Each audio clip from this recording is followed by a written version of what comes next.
नमस्कार दोस्तों, विष्णु भगवान की एक भक्त जिसका नाम पोपाबाई था, उसकी कथा सुनेंगे।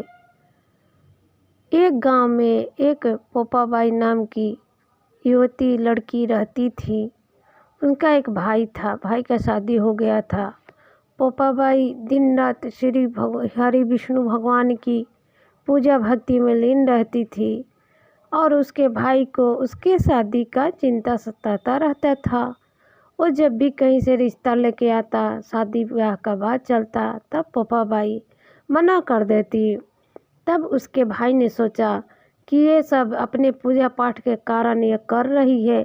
एक दिन उन्होंने अपनी बहन को मना कर दिया, पोपाबाई को मना कर दिया कि आज से तुम कोई पूजा पाठ नहीं करोगी, कोई व्रत नहीं करोगी। तब पोपाबाई ने कहा कि मैं अब यहाँ नहीं रहूँगी आपके साथ घर में, मेरे लिए एक गांव से बाहर झोपड़ी बनवा दो जंगल के पास, वहीं मैं रहूँगी। और गांव वालों को बता दो, वो सब अपनी गैया मेरे पास छोड़ देंगे।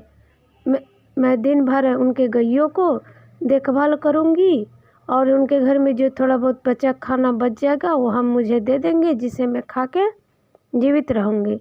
उसके भाई ने, पोपाबाई के भाई ने उनको बहुत समझाया, लेकिन वो नहीं मानी। अंत में वो घर से बाहर, गांव से बाहर चली गई, झोपड़ी बना के रहने लगी।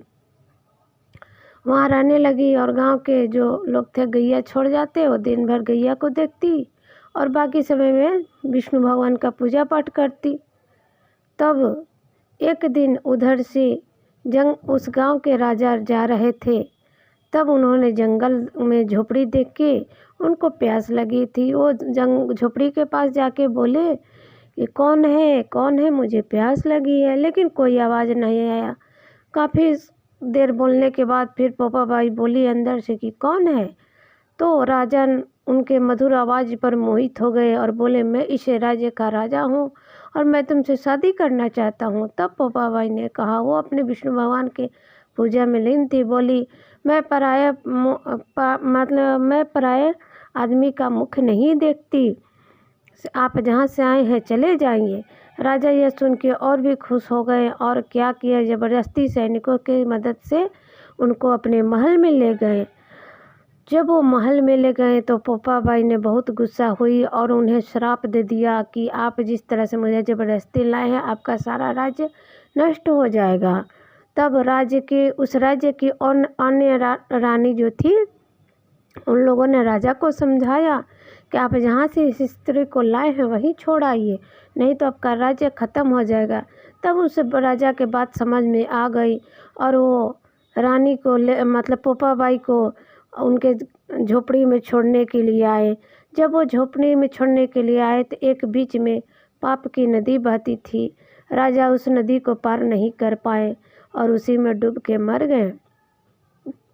इधर पोपाबाई जब झोपड़ी के पास आई तो उसे बहुत शर्मिंदगी महसूस हुई और उसने इच्छा अनुसार अपनी शक्ति से अपने प्राण को त्याग दिया। जब प्राण को त्याग दिया और स्वर्ग लोक में ऊपर गई तो वहाँ जो यमराज थे वो बोले कि मैं आपका बहुत सम्मान करता हूँ, लेकिन आप अपने इच्छा के अनुसार मृत्यु को प्राप्त हुई है तो मैं आपको वैकुंठ धाम नहीं दे सकता हूँ, लेकिन विष्णु भगवान के आदेश अनुसार आपको एक स्वर्ण का महल दिया जा रहा है, आप उसी में रहें और विष्णु भगवान के मतलब पूजा अर्चना भक्ति जो भी है करते रहें। तो इस तरह से पोपाबाई को वहाँ पर स्वर्गलोक में जैसे जगह मिल गई और वो श्री हरि विष्णु के ही भक्ति में ही ऊपर, मतलब नीचे भी भक्ति में थी और ऊपर भी स्वर्ग में चली गई।